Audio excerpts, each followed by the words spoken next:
제가 우리 노 목사님의 설교를 참 좋아하는 사람 중에 한 사람입니다.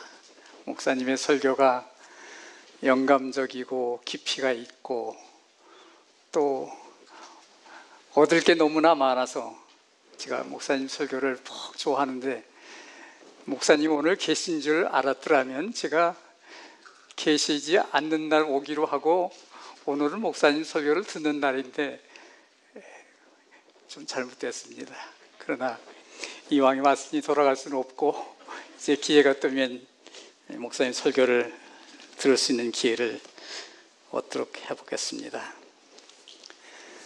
여러분, 지난 1년 반 넘게 정말 우리의 뜻과는 전혀 반대로 강제로 비대면 예배를 드리시면서 얼마나 마음이 불편하셨습니까? 또 얼마나 외롭고 고독한 순간들을 지내셨습니까? 오늘 저에게는 뵙고 싶은 여러분들을 이렇게 뵐 수 있는 기회를 허락해 주신 이 교회 지도자 여러분께 진심으로 감사를 드립니다. 어떤 사람이 말하기를 사람은 다른 사람이 전해주는 사랑 때문에 그 가슴이 뜨거워진다고 하는 그런 말을 하는 얘기를 들었습니다. 그건 어려울 때일수록 사랑을 서로 나눌 수 있는 친구가 필요하고 이해해 줄 수 있는 교우들이 필요하다는 그런 말을 그렇게 얘기한 것으로 생각합니다. 제가 사는 북가주 네파 도시의 한 골목은 은행나무 낙엽이 아름답게 뒹굴고 있습니다. 은행잎의 추억을 되새기면서 42년 전에 만났던 친구를 오늘 이 자리에서 다시 뵙게 돼서 얼마나 감사한지 모르겠습니다. 제가 시애틀 교회로 부르심을 받은 때는 1979년이었는데 이미 제가 가지고 있는 차는 한 20만 마일을 넘게 달린 아주 낡은 볼보에 저희 네 사람이 함께 타고 이 남가주에서 5번 후리에를 따라서 북상을 하고 있었습니다. 저희가 잠시 살았던 노만인다는 3월달이 되면 아주 화사한 봄날인데도 시애틀 지방 거의 가까이 갔더니 웬일인지는 모르지만 아주 싸늘한 날씨에 하늘에는 언제가 비가 쏟아질 듯 먹구름이 덮인 그런 날씨였습니다.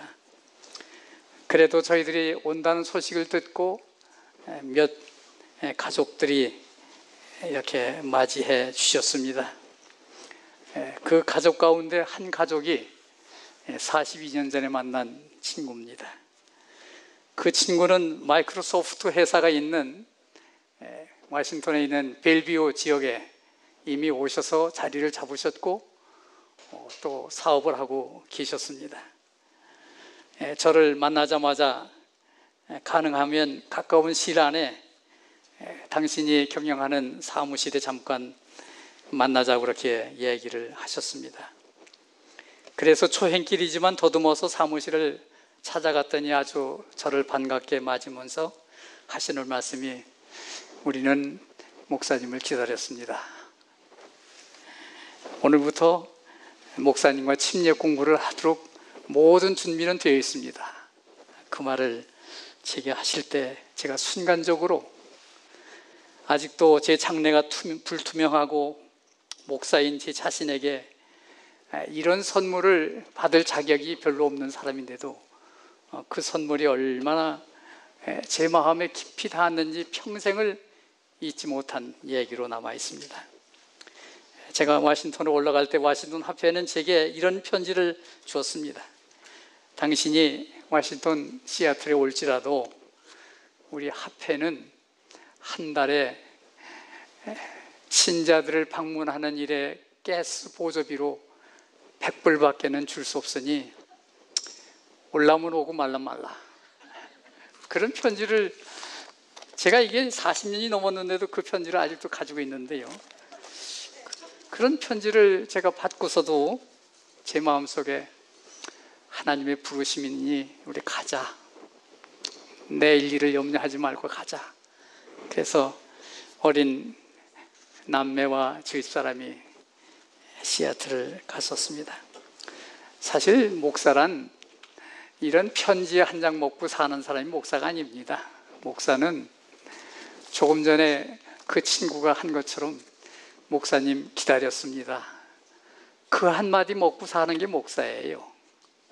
혹시 여러분 중에 우리 노 목사님에게 용기를 주시고 사는 삶의 기쁨을 주시려면 그 친구처럼 목사님에게 얘기하세요. 저도 준비됐습니다. 이제 목사님 우리 집 방문해 주십시오. 그 말을 하시면 이 노 목사님은 샐러리가 문제가 아닙니다.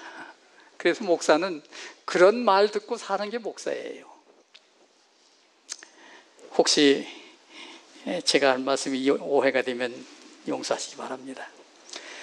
그 후에 안일이지만 한 캠퍼스 안에서 우리는 공부를 했습니다. 우리가 다니던 학교는 몇 개의 단과대학이 있어서 그 당시에 몇 개 단과대학, 3개 단과대학 이상이 모이면 종합대학으로 불리워졌는데 요즘은 뭐 웬만한 대학들은 다 총장이 있어요. 요즘은 종합대학이라고 그렇게 표현하는지 모르지만 그 당시는 단과대학이 있고 단과대학 위에는 종합대학이 있는 것으로 그렇게 우리가 배워왔는데 저는 졸업할 때까지 그 친구하고 같은 동창생이라는 것을 몰랐습니다. 그 이유는 그분이 다니는 단과대학하고 제가 다니는 단과대학이 다르기 때문에 같은 캠퍼스 안에 있을지라도 만날 기회도 없었고 대면할 그런 아무런 이유가 없었습니다. 그런데 제 친구는 자기 사무실에서 일을 시작하기 전에 먼저 사무실을 방문해달라고 그렇게 요청을 했기 때문에 제가 아침 일찍이 그 친구의 사무실로 출근을 했습니다. 그래서 함께 약속대로 성경 공부를 하고 그 다음에 저는 집으로 돌아가고 그 친구는 일을 하기 시작했습니다. 이제 시간이 지나서 안식 오후에 침례를 받게 되셨습니다. 우리가 침례를 베풀기 위한 산은 마운틴 베이커라고 하는 산인데 북쪽에서 제일 높은 산이 마운틴 베이커 산입니다. 그 산 계곡에서 흘러내리는 눈 녹은 물이 모인 호숫가에 우리는 침례식을 준비했습니다. 그때만도 그 호수물이 얼마나 견디기 어려운 정도로 찼는지 우리 둘이 함께 들어갔지만 오래 서 있을 수가 없었어요. 서 있을 수가 없었어요. 그래도 그날 제가 그 친구에게 이런 얘기를 했습니다. 이젠 우리는 신앙의 동지입니다. 동지는 피를 나누는 것이 동지입니다. 우리 하늘 갈 때까지 함께 이 길을 걸어갑시다. 제가 그 친구에게 그 말을 했고 그 친구도 그 말을 마음속에 새기고 42년이 지났지만 여전히 늙어가지만 우리는 그 약속을 지키고 있습니다. 침식을 베푼 후에 제가 그 교회 담임 목사였기 때문에 그 친구에게 집사 안수로식을 했고 또 때가 돼서 장로님이 되셔서 장로 안수식을 해드렸고 또 몇 년이 지나서 그 친구는 모든 것을 청단하고 이제 당신도 목회를 하시겠다는 결심을 가지고 서울 삼육대학에 있는 신학대학원에 가시겠다고 그러시더라고요. 그래서 제가 그 당시 제 친구인 남대극 목사가 교무처장이었는데 제가 장문의 편지를 보냈습니다. 그 후에 이 친구는 삼육대학 신학대학원에서 신학 석사가 되시고 이제 모든 과정을 마친 후에 하나님께서 그를 부르셔서 이 북가주에서 목회를 하고 계실 때입니다. 저는 그때 북가주에 있지 않냐고 남가주에 있었기 때문에 이번에는 제가 이 친구를 따라와야 될 때가 돼서 우연히 북가주로 전출이 돼서 함께 일하게 됐습니다. 제가 일하면서 북가주 합회의 아시안 코디네이터를 거의 한 10년 동안 봉사를 했는데 때가 돼서 우리 목사님이 목사 안수를 받을 때가 되신 거예요. 그래서 부족하지만 이 친구의 목사 안수식을 하기 위한 준비를 제가 옆에서 돕고 안수식 하는 날 그 친구 곁에 있었습니다. 참 여러 가지 생각들이 오고 갔지만 이제 세월이 많이 지나서 그분이 은퇴하실 때가 됐는데 저보다 몇 달 앞서서 은퇴하셨기 때문에 제가 마지막 은퇴식까지도 그 친구 곁에 있었습니다. 대개 미국에 계신 목사님들이, 한국에서 오신 목사님들이 대개 한국에서 목회의 경험을 가졌기 때문에 안수를 받고 오셨는데, 이 목사님은 미국 합회가 인정하는 안수를 받으신 몇 분 안 되는 한국인 목사 중에 한 분이십니다. 그분이 바로 여러분과 함께 계시는 원영희 목사입니다. 그래서 제가 원 목사님에게 이제 마지막으로 드릴 부탁은, 이 세상에 태어난 순서대로 한다면 원 목사님은 제 장례식 설교를 지금부터 제가 미리 부탁을 해놨습니다. 제가 태어나길 먼저 태어났으니 순서대로 가야 될 거 아니겠어요? 그러니까 순서대로 가면은 목사님 잊지 마시고 제 마지막 이 땅을 떠나는 환송식에 설교를 부탁을 하겠다고 그렇게 얘기했습니다. 제가 이런 쑥스러운 얘기를 여러분 앞에 드리는 이유는, 이 어려울 때 믿음을 함께 나누는 친구가 얼마나 소중하다는 것을 여러분과 함께 나누는 얘기예요. 그래서 여러분, 정말 믿음 안에 산다는 게 얼마나 행복한 일인지 늘 마음에 새기면서 그렇게 사시기를 바라고, 자, 이제부터는 제 얘기 다 잊어버리십시오. 이건 그냥 제 사소로운 얘기니까 이제 거룩한 예배에 참여하시기 위해서 제가 잠깐 기도하고 말씀을 열겠습니다. 하늘에 계신 자비로우신 아버지시여, 지극히 부족하고 연약한 저희들이지만 여전히 주님 사랑 안에 살도록 도와주시니 감사합니다. 이렇게 믿음으로 사는 주의 백성들과 함께 오늘 말씀을 나누고자 하오니, 성령님 오셔서 우리 모두의 마음을 감동시켜 주시고 주의 말씀을 밝히 드러내고 밝히 이해하도록 축복해 주시옵기를 우리 구주 예수님의 이름으로 비옵나이다. 아멘. 구약시대 고통의 자손 고라는 시편 44장 23절과 24절에서 이렇게 고백했습니다. 주여 깨소서, 어찌하여 주무시나이까? 일어나시고 우리를 영영히 버리지 마소서. 24절에 어찌하여 주의 얼굴을 가리우시고 우리 고난과 압제를 잊으시나이까? 이렇게 고라는 하나님께 울부짖었습니다. 참, 코로나로 인해 세계적인 비극은 11월 13일 통계에 의하면 코로나 발생 나라는 223개국이고 확진자는 2억 5천만 명 이렇게 얘기를 하고, 그 중에 사망자는 511만 108명이나 되는 사망자가 생겼다고는 보고를 보았습니다. 이 511만 하면 이 퓨어필드 인구가 요 최근에 통계에 의하면 약 10만 5,321명이라면 이 퓨어필드 인구의 50배나 되는 인구가 지난 코로나로 인해서 세상을 떠난 거예요. 여러분, 엄청난 사람의 생명이 이 세상에 사라졌다는 걸 쉽게 이해하실 수 있으세요? 이 퓨어필드에 있는 인구가 10만 명이라면 이 10만 명의 50배 되는 인구가 세상을 떠난 거예요. 엄청난 비극입니다. 제가 이 비극을 보면서 이런 기도를 주님께 드렸습니다. 주여, 이 고통이 언제까지니까? 저의 눈물이 봇물이 되어 바다로 흘러 파도를 이루고 그 무고한 생명이 떠내려갑니다.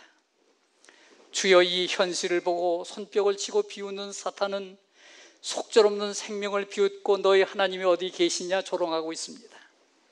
저희들의 주님을 멀리하고 세상과 짝하며 살아온 저들을 자비의 손을 펼치사 용서하여 주시고 이만 채찍을 거두소서. 주님, 참혹한 이 현실을 언제까지나 못 보신 채 하시렵니까? 간악한 무리들의 반역을 멈추게 명하시고 당신의 사랑하는 백성들을 구원하여 주시옵소서. 진정으로 누구든지 주께로 돌아오면 널리 용서하시겠다는 언약을 붙들고 두 손 들고 가오니 사랑으로 받아주시옵고, 병들고 찢기어 피투성이가 된 저희들에게 용서와 구원의 옷을 입혀 주시옵소서. 여호와여, 이젠 진노의 손을 거두소서. 용서받은 죄인들이 그 입에서 영원토록 구원의 감격과 감사의 노래를 부르게 하옵소서. 아멘. 제가 책상머리에 앉아서 하나님, 언제까지입니까? 아직도 이 코로나가 언제 끝날지를 모르는 그런 현실을 바라보면서 믿음의 안목으로 세상을 바라보는 사람들의 공통적인 인식은 그동안 우리가 누려왔던 삶은 코로나19 이전으로 돌아갈 수 없다는 생각을 하면서 미래를 비극적으로 바라보는 사람들이 점점 늘어나고 있습니다. 이런 때 눈물의 선자 에레미야 기도가 떠오릅니다.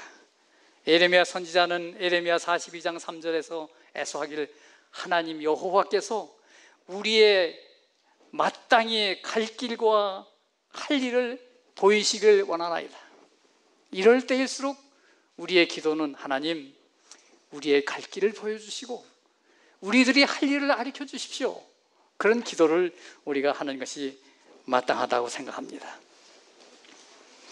우리에게 마땅히 갈 길, 할 일은 오직 십자가의 그 길이요 십자가를 사랑하는 일입니다. 예수님께서는 나는 길이요 생명이니 너희가 나를 사랑하면 자기를 버리고 자기 십자가를 지고 나를 따르라고 분부하셨습니다.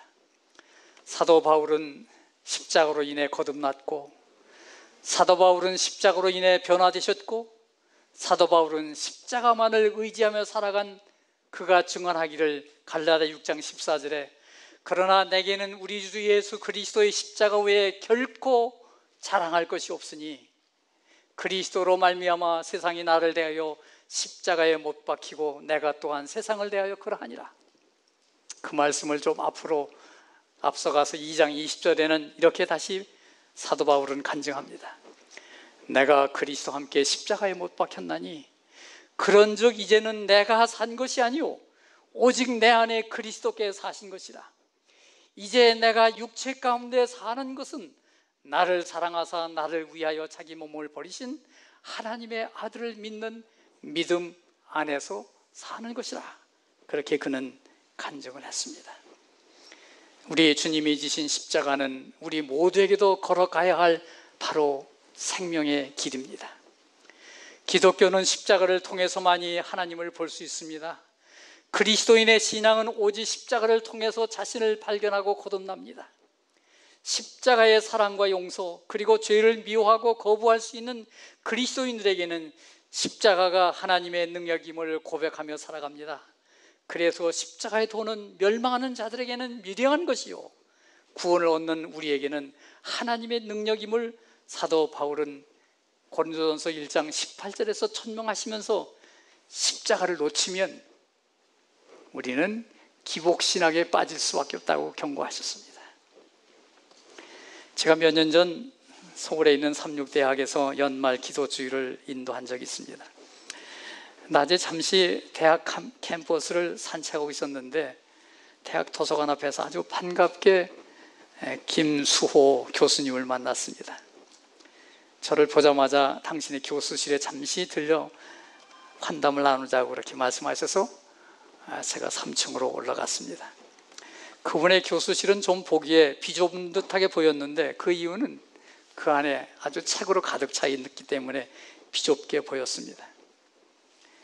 그 자리에서 김 교수님은 제게 3권의 책을 선물로 주셨는데 그 책들은 우리들이 이미 가지고 있는 산상수훈, 정로의 계단, 시대의 소망 중에서 이미 번역 출판된 책들인데 이 번역이 좀 미비한 점이 있다고 보이셨기 때문에 그걸 보완하기 위해서 이 김 교수님이 원본과 일본 번역판을 놓고 번역에 대조하면서 더 좋은 책을 만들어내셨습니다.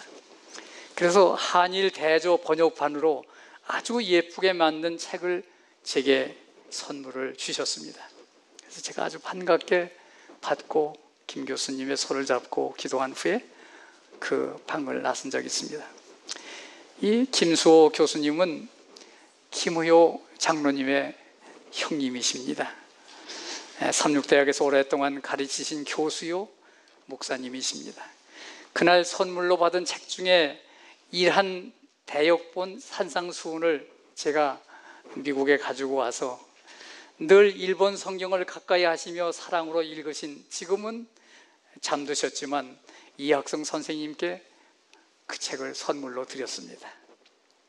이 선생님은 하나님의 말씀을 사랑하시던 신사분이셨습니다. 어떤 때는 제게 편지를 써보내시며 궁금증을 말씀하신 적도 있었습니다. 그 어르신은 늘 새로운 진리를 터득하시고자 하는 집념이 강하신 분이셨습니다. 특별히 이 선생님은 은퇴하신 후에 남을 위해 보이지 않는 자리에서 봉사하시면서 사셨는데, 여러분이 여기서 이 네팔을 가자면 네파 입구에 있는 네파 칼레지 건너편에 한 병원이 있는데 그 병원이 스테이트 하스피탈입니다. 이 병원은 주립 정신병원입니다. 몇 년 전 그 안에서 총기 사건이 생겨서 세상을 떠들썩하게 한 뉴스를 접하신 줄 압니다.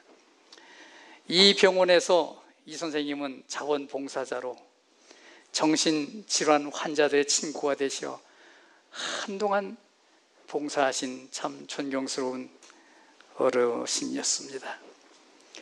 어느 날 한국인 정신병 환자가 입원했는데 일체 대화도 치료도 거절하는 그분은 강제 입원을 되셨는데 병원에서 도저히 그에게 도움을 줄 수 없어서 한국인 중에 간호원의 경험이 있고 혹은 통역이 가능한 사람을 찾다가 그 전화가 저희 집까지 연결이 됐습니다. 그래서 이런저런 생각 끝에 집사람이 가서 돕기로 결심을 하고 약속된 시간에 갔습니다. 그 병원은 병실을 들어가려면 그냥 들어가지질 않냐고 몇 군데 체크 포인트가 있습니다. 그래서 거기서 다 몸수색도 당하고 다 한 후에야 병실에 들어갈 수 있는 거예요. 왜냐하면 그 안에 있는 환자들이 그런 분들이기 때문에. 참 번거로운 일이에요. 환자에 대한 감시도 심한 데다가 환자들은 거칠고 힘마저 있고, 그래서 저희 집사람은 도저히 그 일을 감당할 수 없어서 몇 번 돕다가 제가 감당 못하겠습니다. 그리고는 자원봉사를 포기하고 말았습니다.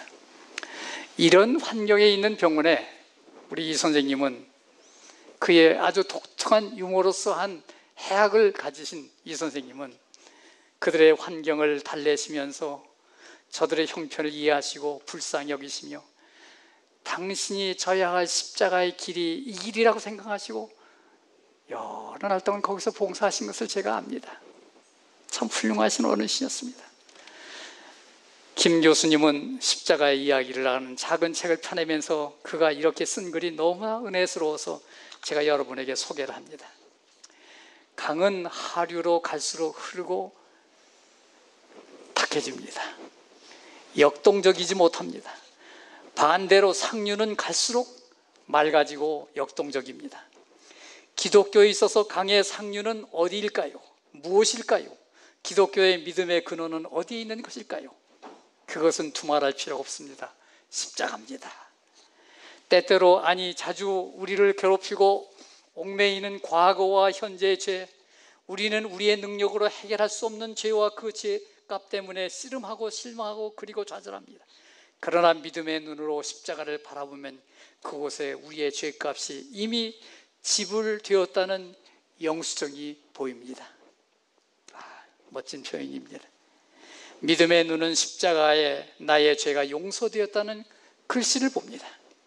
십자가로 가면 다시 일어설 수 있는 힘을 얻습니다. 얼마나 아름다운 희망을 주는 메시지를 이 김 교수님이 번역자에 변해가지고 거기다가 책에 쓰셨더라고요. 제가 몇 번 읽으면서 와, 참 김 교수님 참 훌륭하신 분이구나. 강은 하류로 갈수록 흐림이 느리고 탁해집니다. 역동적이지 못합니다. 반대로 상류는 갈수록 맑아지고 역동적입니다. 기독교에 있어서 강의 상류는 어디일까요? 무엇일까요? 기독교의 믿음의 근원은 어디 있을까요? 그것은 두말할 필요가 없습니다. 십자가입니다. 그리고는 그분은 계속해서 때때로 아니 자주 우리를 괴롭히고 옥매이는 과거와 현재의 죄, 우리는 우리의 능력으로 해결할 수 없는 죄와 그 죄값 때문에 씨름하고 실망하며 그리고 좌절합니다. 그러나 믿음의 눈으로 십자가를 바라보면 그곳에 우리의 죄값이 이미 지불되었다는 영수증이 보입니다. 믿음의 눈은 십자가에 나의 죄가 용서되었다는 글씨를 봅니다. 십자가로 가면 다시 일어설 수 있는 힘을 얻습니다. 참 아름다운 희망을 주는 메시지이기 때문에 제가 2번 반복합니다. 교회전 상권 72페이지엔 YV는 이렇게 말씀하셨습니다. 십자가 없는 멸류관은 없다. No cross, no crown. 그런 표현하셨어요. 우리들도 우리 주님이 지신 십자가를 부끄럽게 여기지 말고 그 십자가를 자랑하는 사람이 되셔야 합니다. 지금보다 더욱 예수님께 사랑을 고백하며 진실한 그리스도인이 되겠다고 결심하셔야 합니다. 이사야 53장 1절과 5절에 보면 이런 말씀이 있습니다. 우리의 전한 것을 누가 믿었느뇨? 여호와의 팔이 누게 나타났느뇨? 그는 주 앞에서 자라나길 연한 순 같고 마른 땅에서 나온 줄기 같아서 고운 모양도 없고 풍채도 없은즉 우리의 보기에 흠모할 만한 아름다운 것이 없도다. 그는 멸시를 받아서 사람에게 실어본 바 되었으며 간고를 많이 겪었으며 질고를 아는 자라. 마치 사람들에게 얼굴을 가리우고 보지 않음을 받은 자 같아서 멸시를 당하였고 우리도 그를 귀히 여기지 아니하였도다. 그는 실로 우리의 질고를 지고 우리의 슬픔을 당하였거늘 우리는 생각하기를 그는 징벌을 받아서 하나님께 맞으며 고난을 당한다 하였노라. 그가 찔림은 우리의 허물을 인하며 그가 상함은 우리의 죄악을 인함이라. 그가 징계를 받음으로 우리가 평안을 누리고 그가 채찍에 맞음으로 우리가 나음을 입었도다. 6절에 우리는 다 양 같아서 그릇 행하며 각기 제 길로 갔거늘 여호와께서는 우리의 죄악을 그에게 담당시키셨도다. 우리들이 참 좋아하는 찬송이 여기 많이 수록이 되어 있는데 제가 좋아하는 찬송 중에 하나는 182장입니다. 182장에 보면 웬 말인가 나를 위해 주 돌아가셨나, 벌레 같은 나를 위해 큰 해 받으셨나, 내가 지은 죄를 인해 보혈 흘리셨나, 크신 긍휼 넓은 은혜 참 인정스럽다. 그런 찬송이 있습니다. 제가 이 찬송 한번 불러볼까요?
웬 말인가? 나를 위해 주 돌아가셨나? 벌레 같은 나를 위해 금에 받으셨네. 내가 지은 죄를 인해 보혈을 흘리셨나? 크신 긍휼, 넓은 은혜 참 인정스럽다. 미국에서는 수천 명의 교우들이 모이는 대형 교회를 섬기는 얼핏 보기에 성공한 기랑성 같은 목사들이, 때로는 TV 설교자들은 휘황찬란한 조명을 받으며 열광하는 이들의 박수가채를 받으며 명성을 날리는 목사님들이 있는가 하면, 탁월한 영성을 지녔으나 조용히 목회 현장에서 은퇴하여 주님만을 바라보며 여생을 마치는 존경스러운 목사님들도 있습니다. 그런 분 중에 존경받는 우리 교단의 전임 대총회장이셨던 R.H. 피어슨 목사님은 대총회장에서 은퇴하시는 날 마지막 그가 남긴 설교는 이렇게 끝맺혔습니다. 친애하는 재림 성도 여러분, 나는 대총회장으로 있는 동안 사랑하는 백성들과 함께 하늘에 가지 못한 것이 천추의 한입니다. 우리도 이스라엘 백성들처럼 우리의 뼈를 이 광야에 묻고 영광스러운 재림의 아침을 후손들에게 물려줘야 한단 말입니까? 그 일은 슬픈 일입니다.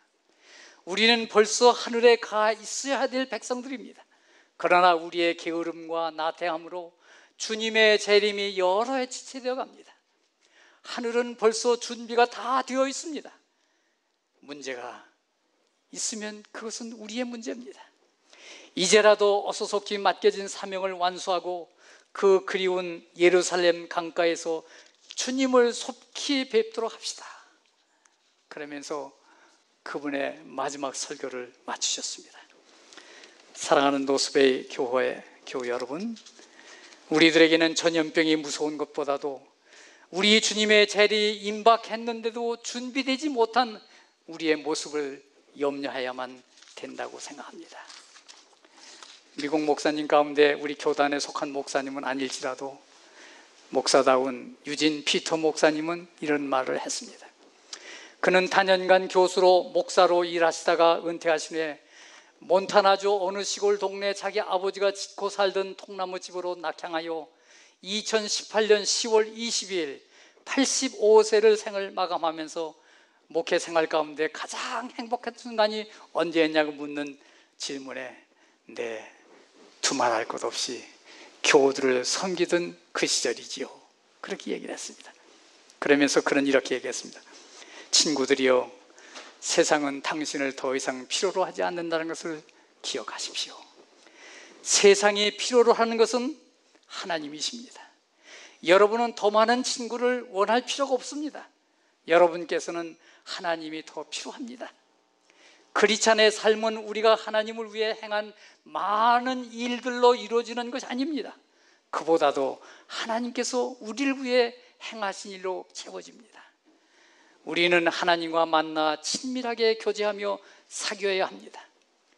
하나님의 임재 경험 없는 신앙은 그릇된 신앙에 기초한 것이라는 것을 잊지 마시기 바랍니다. 그렇게 그는 얘기를 했습니다. 우리는 하나님과 만나 친밀한 교제를 나누는 그런 사귐이 있어야 합니다. 하나님의 임재 경험이 없는 신앙은 그릇된 신앙에 기초되었다고 그는 갈파했습니다. 조용히 십자가를 바라보며 예수님과 거닐면서 사는 믿음의 길에 소중함을 일깨워주는 분이십니다. 여러분, 서로 이해하며 사랑하며 허물을 감싸주며 따뜻한 격려의 말을 주고 받을 수 있는 교우들을 서로 존중하고 사랑하시기 바랍니다. 예수님은 재림의 소망이십니다. 하박국 선지자는 2장 3절에서 이 묵시는 정한 때가 있나니 그 종말이 속히 이루겠고 결코 거듭되지 아니하리라. 더딜지라도 기다리라. 지체되지 않고 정령 응하리라. 비록 더딜지라도 기다리라. 그렇게 말씀을 하셨습니다. 전임 대총회장이셨던 폴겐버그라고 하는 대총회장님은 이런 말을 하셨습니다. 우리는 아직도 기다리고 있다. 우리는 아직도 믿고 있다. 영어로 will still believe. 그렇게 얘기를 했습니다. 재림을 기다리는 여러분의 눈가에 눈물이 핑 돌고 우리 입에서는 will still believe. 그런 말을 하면서 살아가야 할 것입니다.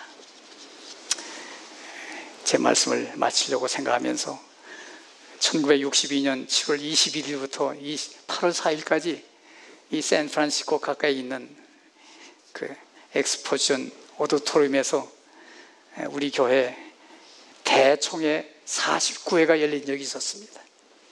그때 주제가는 우리의 소망 불타오르네. 그런 찬미를 주제가로 불렀습니다.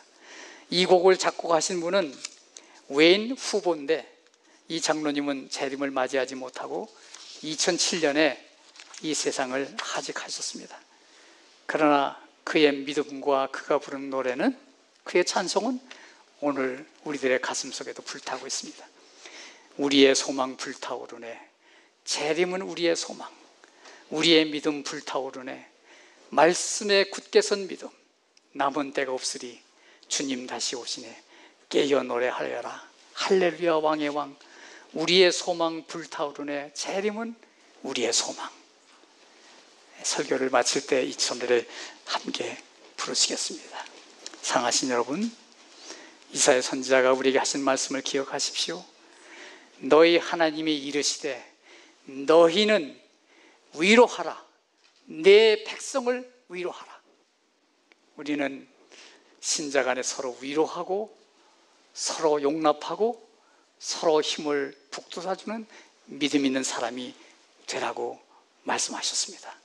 우리는 하나님의 말씀으로 위로와 격려가 필요한 연약한 존재들입니다. 서로 마음 상하는 말은 하지를 우리 입가에도 내지 말고 따뜻한 마음으로 상대방을 위로하고 감싸줍시다. 그래서 마침내는 우리 주님께서 이 땅에 재림하시는 영광스러운 그 아침에 우리는 주님을 만날 수 있는 믿음을 갖기를 진심으로 원합니다. 그래서 사도 바울은 다시 이런 말씀하셨어요.